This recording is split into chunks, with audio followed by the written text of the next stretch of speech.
മാങ്കൂട്ടത്തിൻ്റെ വിഷയം കെട്ടടങ്ങിയിട്ടില്ല. അതിനകത്ത് MP പ്രതിയാണെന്ന യാഥാർത്ഥ്യം നമുക്കെല്ലാം അറിയാം.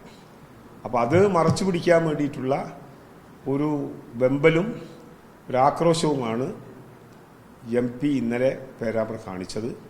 അതൊരു ജനാധിപത്യ വിരുദ്ധ പ്രക്രിയയാണ്.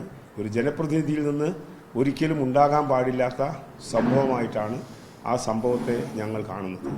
ഞങ്ങൾ പേരാമ്പ്രയിൽ ഒരു സമാധാന അന്തരീക്ഷം ഉണ്ടാക്കണമെന്ന ധാരണയിൽ തന്നെയാണ് ഞങ്ങൾ മുന്നോട്ട് പോകുന്നത്. ഇന്ന് MLA അവിടെ വന്നിട്ടുണ്ട്. MLA എല്ലാ പാർട്ടി നേതാക്കന്മാരുമായി സംസാരിച്ചിട്ടുണ്ട്. അവിടെ ഒരു സമാധാന കമ്മിറ്റി ഇന്ന് വൈകിട്ട് SP വിളിച്ചു ചേർത്തിട്ടുണ്ട്.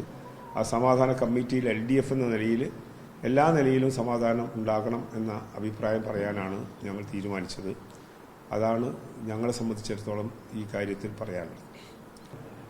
ഇപ്പോഴും അദ്ദേഹം ഞാനൊരു യൂത്ത് കോൺഗ്രസിൻ്റെയോ KSUവിൻ്റെയോ യൂണിറ്റ് പ്രസിഡന്റാണ് എന്ന ധാരണയിലാണ് അദ്ദേഹം ഇപ്പോഴും പെരുമാറിക്കൊണ്ടിരിക്കുന്നത്. ഇവിടെ സൂചിപ്പിച്ചതുപോലെ ഒരു തെരഞ്ഞെടുപ്പിൽ മത്സരിക്കുന്നത് ഏതെങ്കിലും ഒരു രാഷ്ട്രീയ പാർട്ടിയുടെയും മുന്നണിയുടെയും ഭാഗമായിട്ടാണ്. പക്ഷേ തിരഞ്ഞെടുക്കപ്പെട്ട് ജനപ്രതിനിധിയായ അത് ആ ജില്ലയുടെ മണ്ഡലത്തിൻ്റെ പ്രതിനിധീകരിക്കുന്ന ഏത് മേഖലയുടെയും ജനപ്രതിനിധി എന്ന നിലക്കാണ് അറിയപ്പെടുന്നത്. അപ്പോൾ സ്വാഭാവികമായിട്ടും ഒരു നാടിൻ്റെ പൊതുവികസന പ്രവർത്തനങ്ങളുടെ മുൻനിരയിലാണ് ഒരു ജനപ്രതിനിധിയുടെ സ്ഥാനം ഉണ്ടാവേണ്ടത്.